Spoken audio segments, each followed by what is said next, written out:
Você sabe o que nós humanos do século XXI valorizamos, desejamos e veneramos acima de tudo? A coisa que buscamos, minuto a minuto, sem parar, 365 dias por ano. Um idealista diria que a resposta é amor ou talvez felicidade. Um cínico poderia dizer dinheiro ou poder.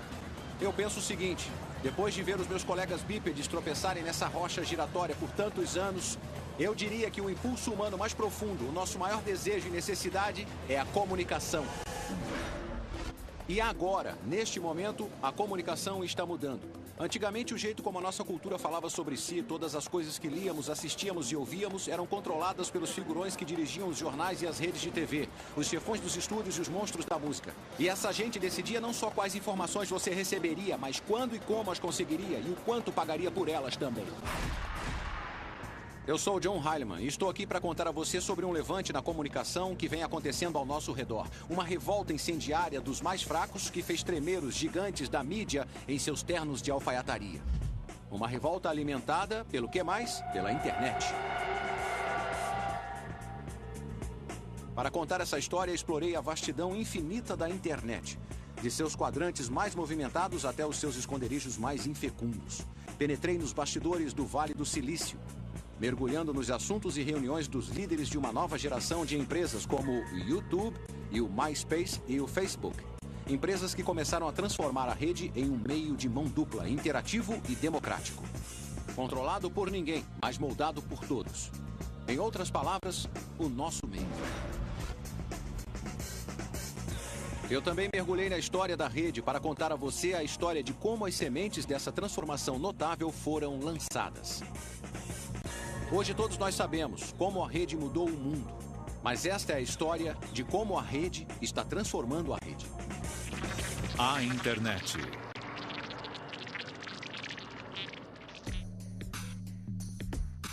Este é o Vale do Silício, na Califórnia, e estas figuras são Chad Hurley, Kevin Rose e Jay Adelson.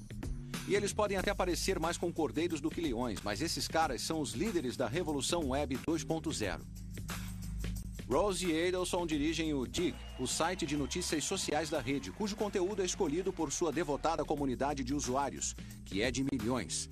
Hurley, por outro lado, é o cofundador de um dos sites mais populares do planeta, o YouTube, o serviço de compartilhamento de vídeos que foi comprado pela Google em 2006 por incríveis 1,65 bilhão de dólares. E você pode achar que, como outros inovadores, esses caras entraram nessa para enriquecer. Foi por isso. Mas eles também têm a missão de mudar o mundo através do poder do povo na rede. Eu acho que esse é o objetivo da internet. A internet serve para conectar indivíduos ou conectar indivíduos à informação. Em quem você confia mais? Você confia num executivo de uma corporação que fica numa salinha esfumaçada qualquer ou nos seus iguais e nas pessoas que estão conectadas a você? E se esse papo parece meio guerrilheiro, é porque é mesmo.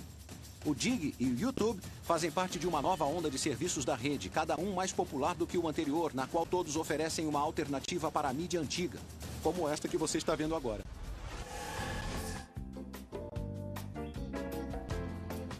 Até bem recentemente, a velha ordem da televisão operava com base em uma série de costumes antigos e antiquados. E caras incrivelmente carismáticos e ligeiramente irritantes, gente como eu, viajavam o mundo com todas as contas pagas e salários astronômicos, sendo filmados por caras como estes. Para a pessoa comum, a indústria da TV era impenetrável. Era um clubinho que controlava o que iria ao ar. O tubo deles, em outras palavras. Mas não mais. Hoje, a indústria da TV está sendo escancarada, tornando-se acessível para todos. E tudo por causa do YouTube e de uma transformação que se resume em seu slogan: transmita a si mesmo. Antes eram só as empresas de mídia tradicionais que controlavam os portais de distribuição. E eles também controlavam o que era produzido. Mas nós achamos que todos têm a oportunidade ou deveriam ter a chance de ser ouvidos. Não surpreende que alguns titãs da televisão considerem o YouTube tão ameaçador, especialmente depois de seu casamento com o Google. Mas o que Chad Hurley e a sua gangue fizeram foi dar a todos um poder que estava restrito apenas aos mestres da grande mídia. Eles deram a todos e cada um de nós a nossa própria torre de transmissão, da qual podemos transmitir os nossos vídeos caseiros, quer sejam brilhantes ou débeis mentais, a uma plateia em potencial de milhões. No Dig está acontecendo um experimento semelhante, mas, neste caso, o assunto não é o frívolo entretenimento televisivo, mas o mais sério dos assuntos: notícias. Como um jornal, o Dig é uma cornucópia dos acontecimentos mais recentes no mundo.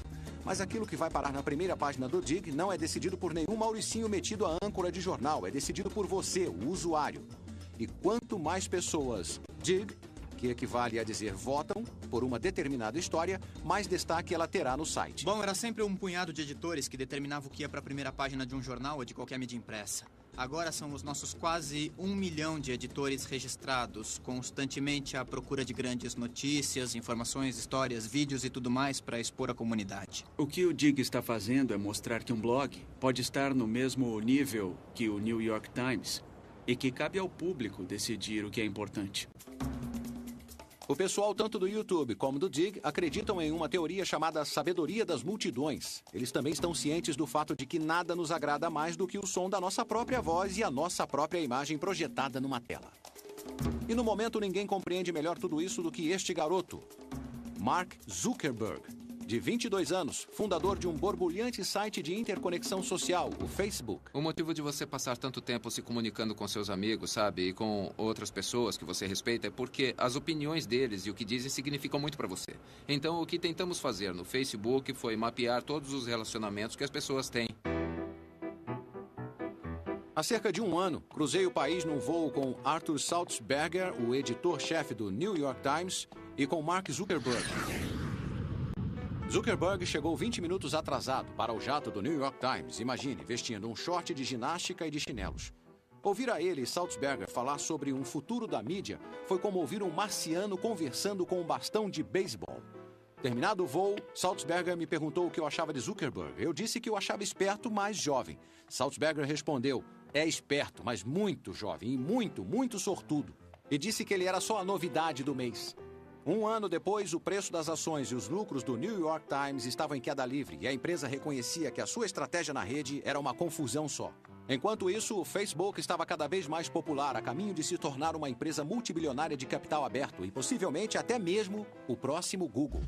Bom, sempre foi muito surpreendente, né? Quer dizer, só pelo fato de que continua a crescer a mais de 3% toda semana. Isso quer dizer, quando você chega a um índice de crescimento de mais de 200 mil usuários por dia, você pergunta, isso vai durar ou vai continuar a crescer? Pois cresce e consistentemente. O Facebook é um fenômeno genuíno, assim como seu rival na interconexão social, o MySpace, e assim como o YouTube. Um dia você nunca ouviu falar neles, e no dia seguinte estão por todo lado, em casa, no escritório, no laptop dos nossos filhos, e admitamos, no nosso também. Mas a verdade é que o Facebook, o YouTube, o MySpace e o Dig não surgiram do nada. Eles são descendentes diretos de outra safra de revolucionários da mídia que, em termos de alta tecnologia, entraram em cena há uma eternidade. E com isso eu quero dizer, você sabe, há pouco mais de uma década. Esses caras, antes de tudo, eram fãs incondicionais de música, que por acaso eram também techno-geeks animais. E isso fez toda a diferença. O ataque que eles lançariam sobre o status quo na indústria musical seria a base sobre a qual o YouTube e o Facebook seriam construídos. E eles lutariam essa batalha sem nada além de coragem e um fluxo de códigos de computador. Quando a rede adentrou as nossas vidas em meados da década de 1990, apesar de toda a retórica insurrecionista que inspirava, ela era apenas mais uma fonte de informações para nós. Nada muito diferente da televisão, do rádio e dos jornais, exceto por usar a forma digital através de uma tela de computador. Mas hoje a rede rapidamente se tornou uma via de mão dupla para dar e receber. Assistimos e postamos videoclipes no YouTube.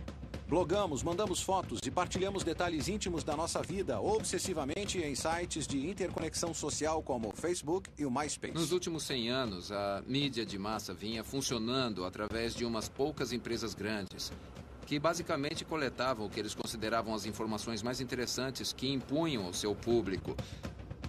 Agora, um número grande de indivíduos pode compartilhar informações do mesmo modo como só essas empresas grandes faziam antes. Garotos como Mark Zuckerberg, do Facebook, estão enfrentando os gigantes da indústria da mídia tradicional. Mas as sementes dessa rebelião foram plantadas há pouco mais de 10 anos. Mas hoje todos estamos um pouco apáticos em relação à rede. Não damos valor às grandes mudanças que ela causou na nossa vida diária, especialmente quando o assunto é como consumimos a mídia. Mas pare por um segundo e volte a, digamos, meados dos anos 90 e relembre como costumava ser. Lembre do processo incrivelmente chato para conseguir uma música nova ou até mesmo ouvir essa música nova. E do jeito que eu me lembro era mais ou menos assim. Primeiro você ouvia uma música de que gostava no rádio, talvez. Aí você tinha que sair de casa e procurar uma loja de discos.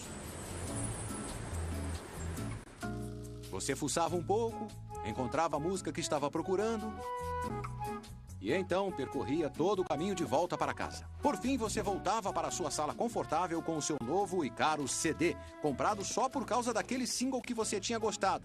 Colocava no seu CD player, botava os pés para cima e começava a escutar.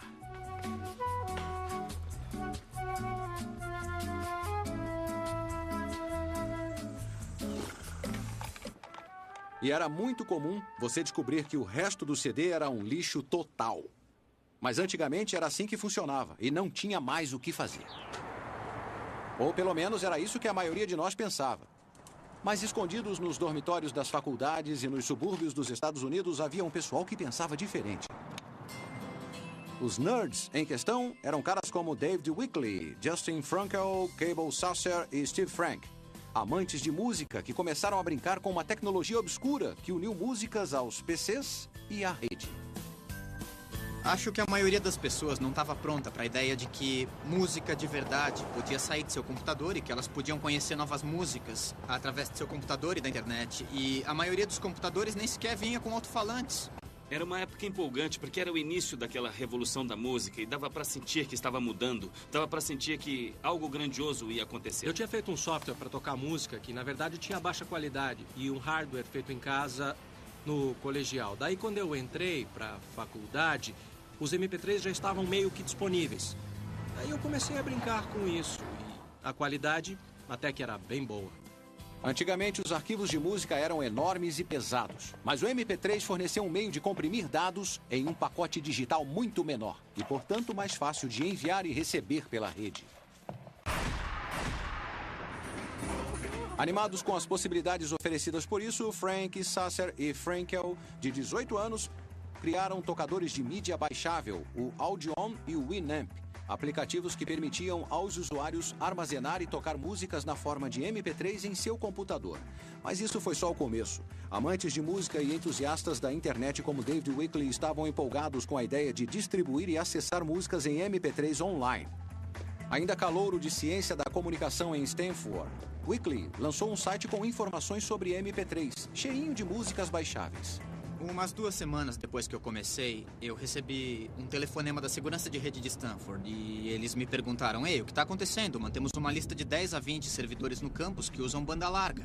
E normalmente os computadores dos dormitórios não entram nessa lista, mas seu computador está no topo da lista e está usando cerca de 85% de toda a largura de banda da rede de Stanford. Ficamos curiosos. O que está acontecendo?"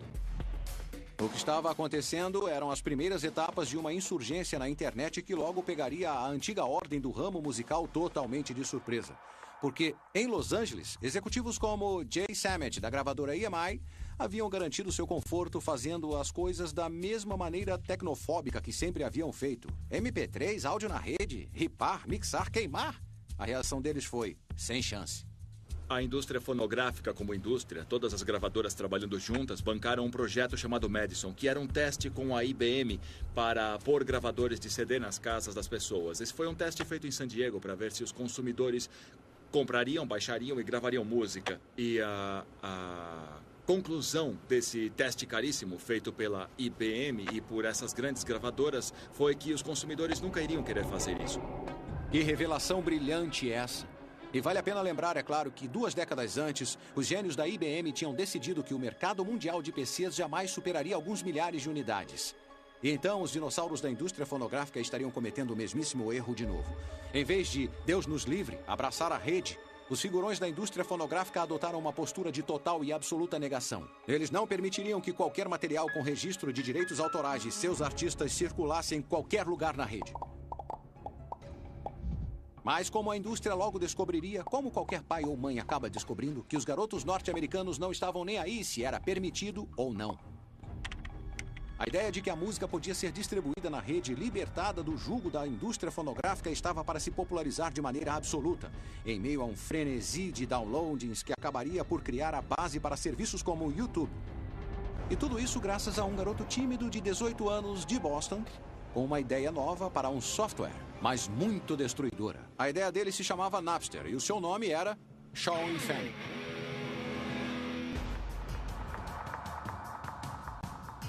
Em 1999, Fanning estudava na Universidade Northeastern, em Boston. Ele gostava de tocar violão e, como os seus amigos, surfava a rede em busca de músicas para baixar. O meu colega de quarto na faculdade curtia muito rap e baixava todo tipo de rap desconhecido. Ele chamava os amigos nos fins de semana, fazíamos festas e todos estavam interessados em ter acesso à música dele ou descobrir um jeito de conseguir músicas do mesmo jeito que ele. Mas ele dedicava tanto tempo à busca por músicas e era tão demorado que ele matava a aula para fazer isso. E se achava um site bom, ele matava um dia inteiro para conseguir baixar tudo o que queria. O que Fanning e seus amigos estavam descobrindo era que, embora fosse tecnicamente possível compartilhar e baixar as músicas um do outro, mesmo com MP3, era muito chato, interminável e nada confiável. E era preciso, inclusive, manjar um pouco de programação para fazer isso. Mas quantos garotos entendiam de programação? Isso deu a Sean Fanning uma grande ideia. Quer dizer, grande mesmo. Tão grande que sua repercussão continua ecoando por toda a internet e indústria do entretenimento. Eu me dei conta de que havia esse monte de gente com uma relação de músicas que interessavam também a outras pessoas e queriam compartilhá-las. E a maneira lógica de resolver isso e alguns dos problemas de confiabilidade era fazer algo baseado numa arquitetura ponto a ponto. Então, como funcionava esse sistema ponto a ponto? Bem, o Napster permitia que os seus usuários deixassem que os seus PCs conversassem e partilhassem coisas com os computadores de outros usuários. E isso significava que se alguém em algum lugar tivesse o MP3 da canção que você queria, bastava abrir o Napster, digitar o nome da canção e ela seria baixada no seu disco rígido direto do dele. O Napster foi criado por uma necessidade. Eu realmente queria usar o que eu estava construindo. E ele não estava sozinho. Porque Fanning, um garoto que sequer tinha idade legal para beber na maioria dos estados americanos, estava para provocar um fenômeno e causar uma das controvérsias mais debatidas na história da tecnologia. Hoje em dia, a habilidade de partilhar e acessar todas as formas de conteúdo através da rede é lugar comum. Certo. Mas lá pelo final da década de 1990, isso ainda era um sonho, uma esperança, uma teoria. Mas tudo isso mudaria graças a um universitário de 19 anos chamado Sean Fanning, que estava trabalhando em um software que permitiria aos usuários da rede partilhar suas coleções de discos online. Em junho de 1999, Fanning concluiu o código para o Napster. Era o primeiro programa que ele havia escrito. Ele o distribuiu para uns amigos que conheceram em salas de bate-papo e disse a eles: "Ei, não espalhem por aí." Mas assim que puseram as mãos nele, não conseguiram resistir. Em uma semana, cerca de 10 mil pessoas tinham baixado o Napster, dando início a uma revolução que prometia um futuro no qual as lojas de discos do mundo ficariam mais ou menos assim. Tivemos uma explosão de downloads. A rede começou a ficar doida e, a partir daí, fugiu ao controle. Os universitários, em sua busca eterna por coisas gratuitas, foram os primeiros a contrair a febre do Napster. Nos meses seguintes, o programa estava em todos os campi norte-americanos e, em outubro de 1999, os downloads de MP3 feitos com o Napster ocupavam de 75% a 80% de toda a largura de banda disponível de muitas universidades norte-americanas. Menos de 4 meses após Fanning tê-lo lançado, o Napster tinha ultrapassado a marca de 1 milhão de downloads, tornando-se o software de mais rápida disseminação da história. Para muitos, a equação era claríssima. Napster é igual a música grátis. Mas o que Fanning havia criado tinha implicações que iam muito além da música. Ele criou um meio de transformar usuários de recipientes de informação passivos a participantes ativos e engajados, revelando as suas preferências, partilhando as suas posses mais preciosas e falando com os outros sobre as suas maiores paixões. E no processo, eles estavam se tornando uma das primeiras comunidades autênticas da rede, coisa que incontáveis sites no futuro, desde o Friendster ao MySpace ao Facebook, tentariam ansiosamente se tornar. Era uma daquelas coisas em que algo tão simples quanto ver alguém baixar uma determinada trilha sua e você poder clicar com o botão direito e mandar uma mensagem, falar com ele sobre a trilha, foi o que fez essa coisa se tornar poderosa. Isso não era possível antes do Napster. Com especuladores do Vale do Silício batendo à sua porta, Fanning juntou suas coisas e foi para o oeste, na Califórnia, transformando o Napster de passatempo a negócio oficial. O futuro do novo serviço parecia brilhante, mas havia só um probleminha. O sucesso sem precedentes do Napster não havia passado despercebido para Hillary Rosen, presidente da Associação Americana da Indústria Fonográfica, uma organização criada para representar os interesses e proteger os lucros da indústria fonográfica. Rosen era conhecida por ser durona e quis dar uma palavrinha com Fanning. Ligamos para o Napster e dissemos: nossa, que ideia genial, mas sabia que é ilegal? E eles: sério, não pode ser ilegal. Bom, ok, talvez seja, mas digam o que quer que a gente faça. E nós, claro, terão de filtrar as canções com direitos autorais do seu site. E como vamos saber se tem direitos autorais? Bom, por exemplo, se é uma canção dos Rolling Stones, é de se imaginar que seja uma canção registrada. Por mais genial e de vanguarda que fosse, para a indústria fonográfica, usar o Napster para trocar arquivos online de graça era o mesmo que entrar numa loja de discos e roubar um monte de CDs. E com milhões de arquivos sendo trocados online todo dia, isso era furto numa vasta e épica escala. O rosto de Fanning agora enfeitava as bancas de jornal dos Estados Unidos e milhões de pessoas aderiram ao Napster. Mas havia nuvens no céu. Zangados por ver a sua música partilhada e distribuída de graça na internet, bandas de rock assustadoras, cabeludas e podres de ricas como Metallica resolveram agir. Assim, Rosen e o RIAA abriram contra o Napster um processo que previa consequências profundas para o papel dos direitos autorais na era digital. Após uma batalha jurídica agressiva e amarga, que aconteceu aqui, no 9º Tribunal de Apelações, com a presença da mídia do mundo todo, em julho de 2001, chegou-se a um veredito. O Napster teria que fechar imediatamente. A indústria fonográfica havia vencido, pelo menos por hora, mas também havia mostrado que era uma força reacionária. Em vez de abraçar o futuro, ela havia entrado em pânico e declarado guerra contra os seus clientes, chamando-os de foras da lei em vez de considerá-los o que eles eram, fãs. Vingada nos tribunais, a indústria fonográfica podia reclamar vitória em sua guerra contra o compartilhamento de arquivos. Ela havia fechado o Napster e mandado Shaw Fanning plantar batatas. E incentivou Steve Jobs e a Apple a criar a loja iTunes, onde músicas eram vendidas a 99 centavos de dólar cada, com uma proteção anti-pirataria que deixou as gravadoras muito felizes. Mas como se perceberia mais tarde, o suposto triunfo da indústria fonográfica parecia mais uma vitória vazia e inútil. O fechamento do Napster impediu o declínio das vendas de músicas? Não. Elas continuaram a sua longa e constante queda em espiral. E fechar o Napster impediu a troca ilegal de arquivos depois? Não. Serviços como o Kazaa simplesmente continuaram de onde o Napster tinha parado, alimentando ainda mais a troca de faixas pirateadas. Ah, tá bom, pode-se dizer que pelo menos os processos mandaram um recado para todo o Vale do Silício em nome de toda a indústria do entretenimento. Um aviso sombrio para os moleques abusados. A troca de material registrado não seria tolerada. Pode até ser, mas parece que esse aviso não teve o efeito desejado. De fato, poucos anos depois, surge uma outra inovação no Vale do Silício, com um jeitão bem parecido com o Napster, exceto por lidar com vídeo em vez de música, e que viria a se tornar muito, muito maior que o Napster jamais tinha sido. Perto da virada do milênio, o Napster revolucionou a distribuição de mídia, inflamou as paixões de milhões de fãs de música, começou a fazer os usuários participarem ativamente na rede, aterrorizou a indústria fonográfica e então foi simplesmente destruído por isso. Embora os tribunais tenham considerado que o Napster infringiu a lei, ele também abriu um novo caminho. Caminho esse que em uma nova leva de inovadores do século XXI logo reclamaria. E o mais conhecido entre esses inovadores, é claro, é o YouTube, que nos últimos 2 anos se tornou uma sensação mundial, em grande parte por permitir o acesso a incontáveis clipes de séries de sucesso da TV, séries produzidas e de propriedade de empresas de mídia gigantes como a Viacom. E como essas empresas reagiram ao empréstimo de seu conteúdo? Bem, recentemente entrevistei Philip Dauman, presidente da Viacom, e o que ele disse sobre o YouTube lembrava muito a controvérsia do Napster. É uma empresa de altíssima qualidade. Tem muitas pessoas muito espertas que podem fazer coisas bem rápido quando querem. E eu acho que até esse momento elas não quiseram, mas talvez queiram no futuro e queiram se unir ao consenso do qual eles precisam fazer parte. E a evidente infelicidade de Dauman expressou-se de forma jurídica.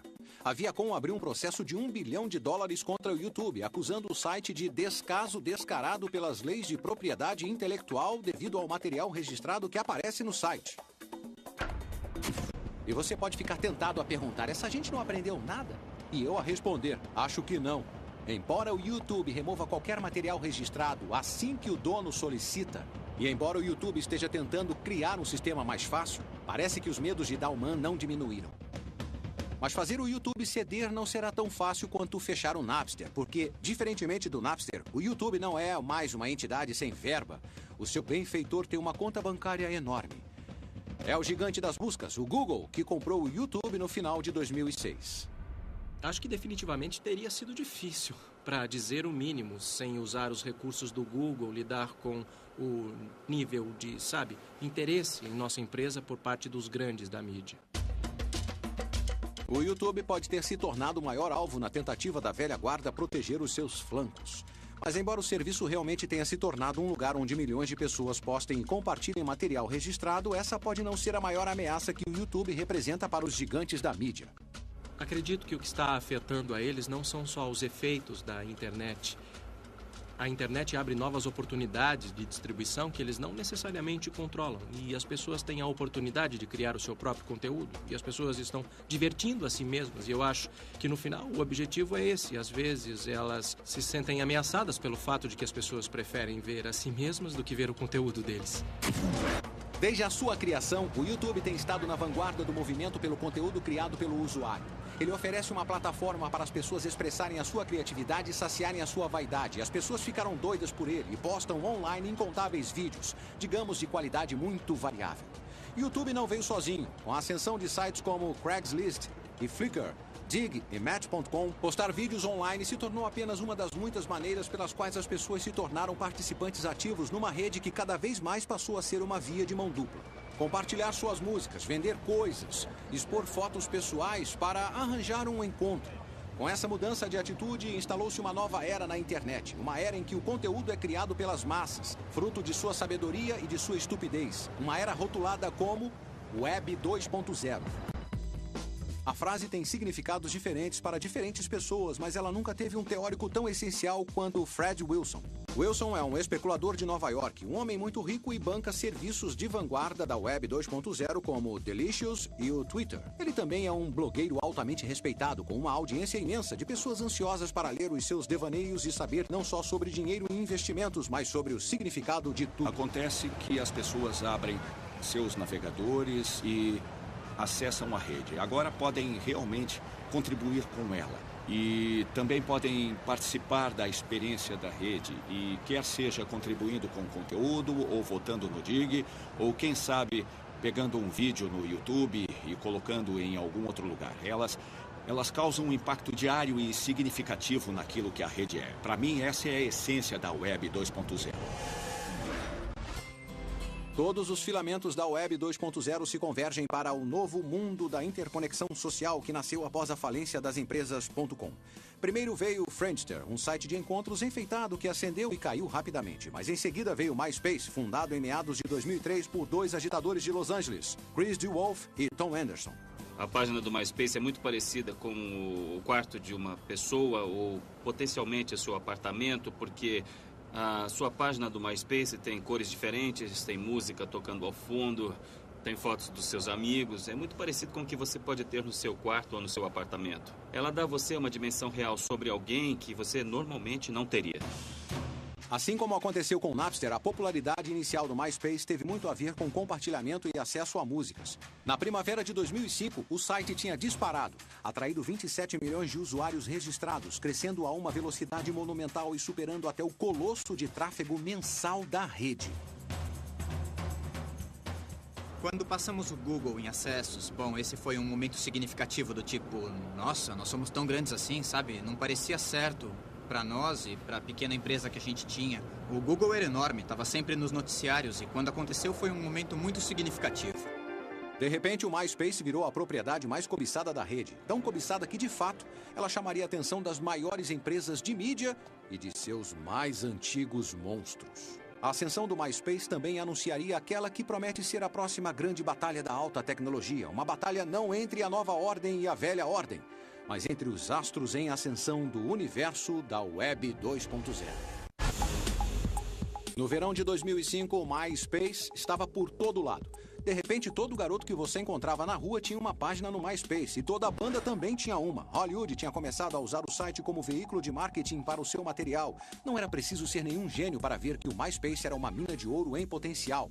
Embora gênio seja uma palavra frequentemente aplicada a Rupert Murdoch, o homem que preside o império da mídia global, a News Corp, e que, naquele mês de julho, fez um cheque enorme para comprar o MySpace. No auge da bolha da internet, tive uma conversa com Murdoch sobre as implicações da rede. E o velho a detonou. Todos estão empolgados demais com esse delírio digital, disse ele. A maioria só quer sentar e assistir, interagir dá trabalho. Eu me lembro de pensar que finalmente tinha encontrado um ponto cego em Murdoch. Mas então, alguns anos depois, ele resolveu comprar o MySpace por 650 milhões de dólares. Será que Murdoch, o deus da antiga mídia, finalmente tinha adotado a religião da rede? Eu acho que não. O que aconteceu foi que o tsunami de interconexão social simplesmente tinha ficado grande demais para Murdoch. E ele calculou que seria melhor tentar pegar a onda do que ser afogado por ela. Mas como a News Corp logo descobriria, na internet, dinheiro não pode lhe comprar amor, nem uma posição permanente de dominância. A próxima novidade sempre está à espreita. E quando o assunto é interconexão social, a novidade é o Facebook. Uma inovação fundada por Mark Zuckerberg, um ex-calouro de Harvard, hoje com 23 anos, e que no Vale do Silício é tido por todos como sendo do mesmo patamar do Netscape e do Google. Uma inovação que tem o potencial para basicamente mudar a rede. Ele começou bem pequeno, montamos a primeira versão do produto em apenas 1 semana e meia. Em 2 semanas, 2/3 dos alunos de Harvard estavam usando, e aí todos esses outros alunos de escolas em volta de Harvard começaram a nos mandar e-mail dizendo: olha, você pode abrir uma versão do Facebook na nossa escola? Nós expandimos rapidamente, o mais rápido que pudemos. E aí expandimos para todas as faculdades nos Estados Unidos, para todos os colégios e para muitas empresas, e fizemos de um jeito que todos pudessem se inscrever. E aí, desde então, ele cresceu de 10 milhões de usuários ativos para uns 50 milhões e continua a crescer, duplicando a cada 6 meses. Essa história pode parecer familiar, e de certo modo é. Rapaz cria software em dormitório da faculdade. O software faz sucesso e toma a rede de assalto. Rapaz se muda para o Vale do Silício e ele se une a especuladores. Rapaz acaba na capa da Fortune e ganha tanto dinheiro que você não consegue evitar e o odeia um pouco. Mas Mark Zuckerberg não é um típico rapaz do Vale. O que o diferencia é a totalmente ímpia e praticamente incompreensível escala de sua ambição. É o tipo de ambição que nos lembra de um jovem Bill Gates, que começou com a meta de pôr um PC em cada escrivaninha em todos os lares e escritórios no mundo, e todos rodando com software da Microsoft. Ou do pessoal da Google, cuja meta é organizar e tornar acessíveis todas as informações via Google. No caso de Zuckerberg, a sua maior ambição é criar um serviço que capture a totalidade da conectividade humana. Para criar, pode-se dizer, a máquina definitiva de relacionamentos. O que tentamos fazer no Facebook foi mapear todas as relações que as pessoas têm. E olha que existem bilhões delas no mundo todo. E aquilo que podemos chamar de agregado das relações das pessoas, nós chamamos de rede social. Rede social pode parecer mais um jargão do Vale do Silício, mas não é. Na verdade, é um conceito acadêmico, aquilo que é conhecido como análise de rede social. A ideia básica é que todos estamos unidos por uma rede de relações. Alguns dos elos são diretos e fortes e outros são tênues e fracos. Eu conheço você. Você conhece um cara chamado Fred. E o Fred, por acaso, conhece o Bono. Então, teoricamente, eu estou ligado ao Bono. É aquele lance dos 6 degraus de separação. Todos estão ligados a todos, por mais distante que seja. Agora, imagine um diagrama de todas essas conexões interpessoais. Essa é a rede social. Então, quando Zuckerberg fala em mapear, englobar e replicar online toda a imensidão da rede social mundial, bem, era isso que eu queria dizer sobre ele ser extraordinariamente ambicioso. Contudo, as ambições de Zuckerberg não terminam com a rede social. Ele quer transformar o Facebook no Windows da rede, uma plataforma sobre a qual os criadores de software possam construir aplicativos para tornar o site mais útil e mais completo. E nesse ínterim, desenvolver um novo modelo de propaganda. O desenvolvimento da plataforma foi uma coisa que aconteceu muito rápido e nos primeiros 4 dias de seu lançamento, essa empresa, a iLike, já havia construído um aplicativo de música e tinha mais de 1 milhão de usuários. E coisas como essa são muito doidas, mas foi interessante ver a velocidade com que cresceu. Embora ainda esteja no início e os aplicativos atuais do Facebook não sejam muito úteis, o potencial dessa plataforma não pode ser subestimado. Esse é um dos principais motivos pelos quais a Microsoft não estava apenas disposta, mas também ansiosa por pagar 240 milhões de dólares por apenas 1,6% da empresa de Zuckerberg no ano passado. Mas se Zuckerberg vai se tornar o novo Bill Gates da rede, é claro que isso ainda não se sabe. Para começar, a sua nova plataforma de propaganda pode fracassar. Além disso, o MySpace não vai desistir sem lutar.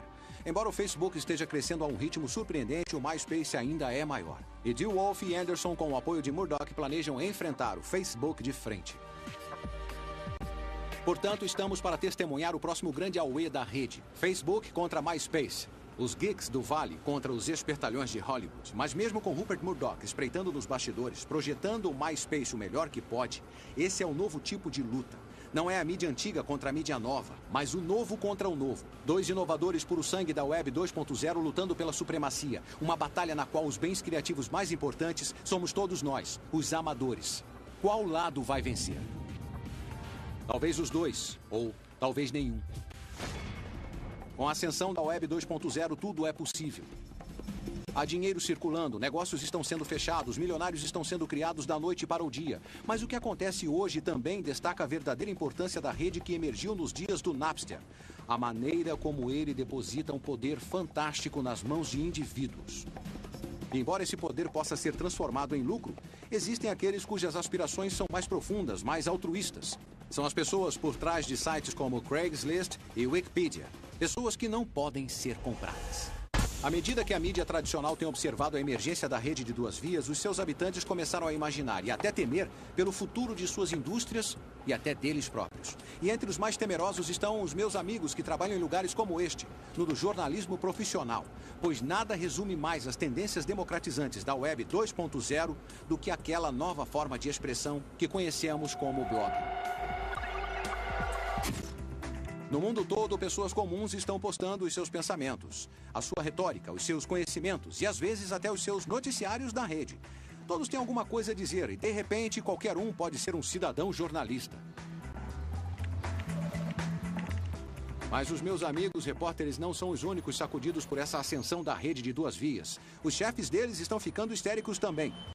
Agora, antigamente, até bem recentemente, os editores de jornais podiam relaxar em seus escritórios, tranquilos na sabedoria de que não importava se a economia estava em alta ou em baixa. Eles sempre tinham uma fonte de renda confiável, os anúncios classificados.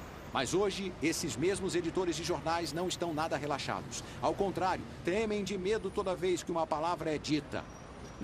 Não é internet e não é rede, mas sim Craig. É Craig da Craigslist. Um dos sites mais populares do mundo, que funciona como uma espécie de quadro de avisos online em 450 cidades no mundo todo, completa, com todas as coisas que você tem na seção de classificados de qualquer jornal. Empregos, coisas para vender, coisas procuradas, lugares para alugar, lugares para comprar, oportunidades, serviços e, é claro, anúncios pessoais, muitos deles picantes. E o fato de seus classificados serem gratuitos é o motivo dos editores de jornais estarem nervosos.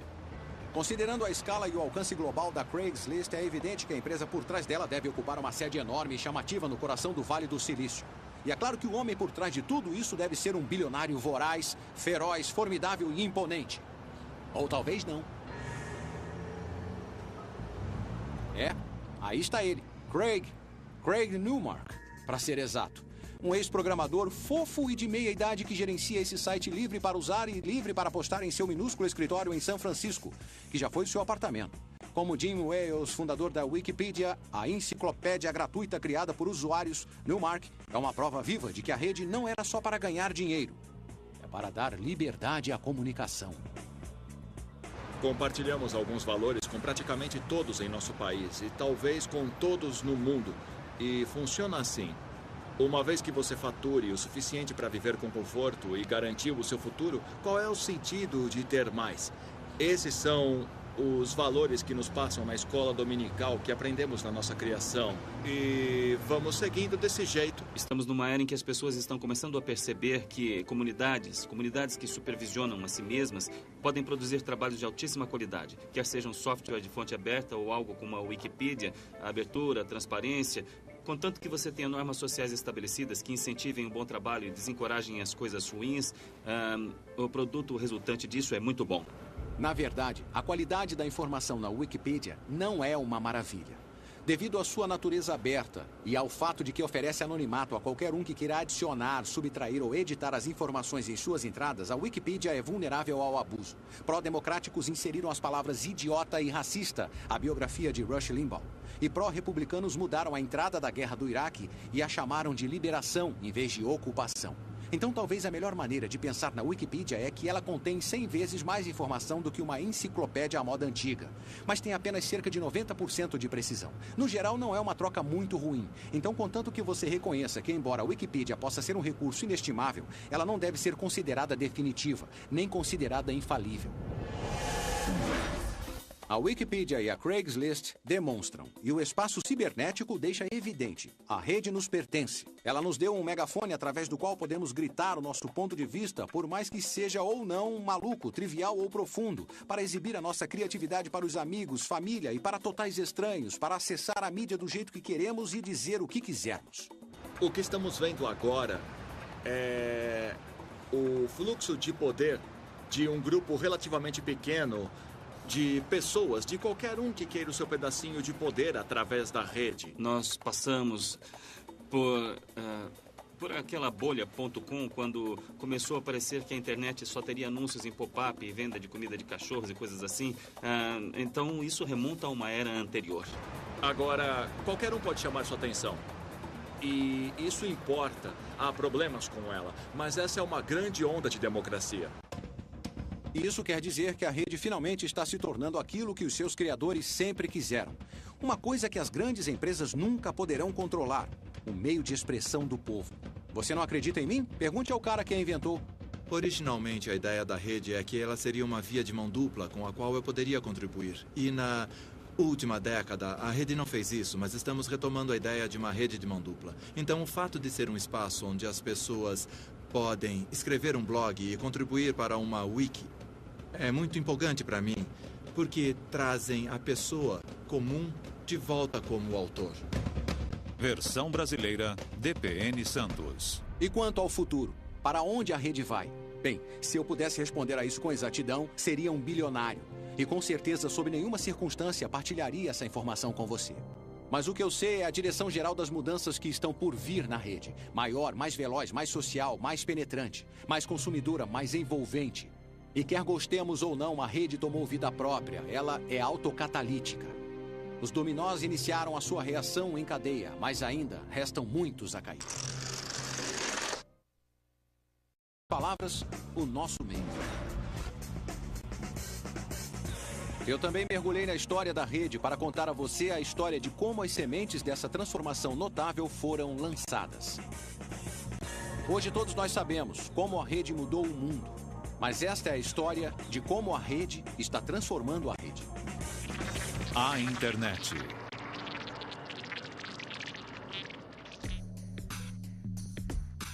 Este é o Vale do Silício, na Califórnia. E estas figuras são Chad Hurley, Kevin Rose e Jay Adelson. E eles podem até parecer mais concordeiros do que leões, mas esses caras são os líderes da Revolução Web 2.0. Rose e Adelson dirigem o Dig, o site de notícias sociais da rede, cujo conteúdo é escolhido por sua devotada comunidade de usuários, que é de milhões. Hurley, por outro lado, é o cofundador de um dos sites mais populares. Até bem recentemente, a velha ordem da televisão operava com base em uma série de costumes antigos e antiquados. E caras incrivelmente carismáticos e ligeiramente irritantes, gente como eu, viajavam o mundo com todas as contas pagas e salários astronômicos, sendo filmados por caras como estes. Para a pessoa comum, a indústria da TV era impenetrável. Era um clubinho que controlava o que iria ao ar. O tubo deles, em outras palavras. Mas não mais. Hoje, a indústria da TV está sendo escancarada, tornando-se acessível para todos. E tudo por causa do YouTube e de uma transformação que se resume em seu slogan: transmita a si mesmo. Antes eram só as empresas de mídia tradicionais que controlavam os portais de distribuição. E eles também controlavam o que era produzido. Mas nós achamos que todos têm a oportunidade ou deveriam ter a chance de ser ouvidos. Não surpreende que do planeta, o YouTube, o serviço de compartilhamento de vídeos que foi comprado pela Google em 2006 por incríveis 1,65 bilhão de dólares. E você pode achar que, como outros inovadores, esses caras entraram nessa para enriquecer. Foi por isso. Mas eles também têm a missão de mudar o mundo através do poder do povo na rede. Eu acho que esse é o objetivo da internet. A internet serve para conectar indivíduos ou conectar indivíduos à informação. Em quem você confia mais? Você confia num executivo de uma corporação que fica numa salinha esfumaçada qualquer ou nos seus iguais e nas pessoas que estão conectadas a você? E se esse papo parece meio guerrilheiro, é porque é mesmo. O Dig e o YouTube fazem parte de uma nova onda de serviços da rede, cada um mais popular do que o anterior, na qual todos oferecem uma alternativa para a mídia antiga, como esta que você está vendo agora. Os monstros da música. E essa gente decidia não só quais informações você receberia, mas quando e como as conseguiria e o quanto pagaria por elas também.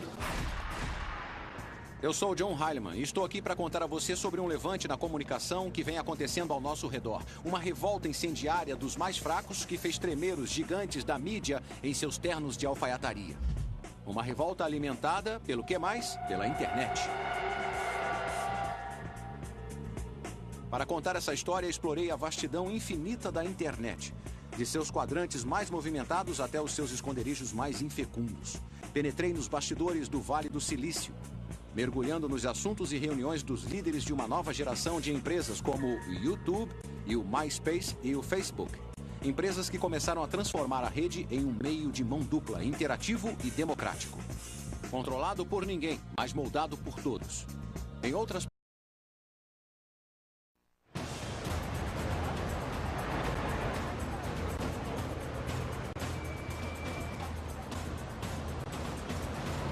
Você sabe o que nós, humanos do século XXI, valorizamos, desejamos e veneramos acima de tudo? A coisa que buscamos, minuto a minuto, sem parar, 365 dias por ano. Um idealista diria que a resposta é amor ou talvez felicidade. Um cínico poderia dizer dinheiro ou poder. Eu penso o seguinte: depois de ver os meus colegas bípedes tropeçarem nessa rocha giratória por tantos anos, eu diria que o impulso humano mais profundo, o nosso maior desejo e necessidade é a comunicação. E agora, neste momento, a comunicação está mudando. Antigamente, o jeito como a nossa cultura falava sobre si, todas as coisas que líamos, assistíamos e ouvíamos, eram controladas pelos figurões que dirigiam os jornais e as redes de TV, os chefões dos estúdios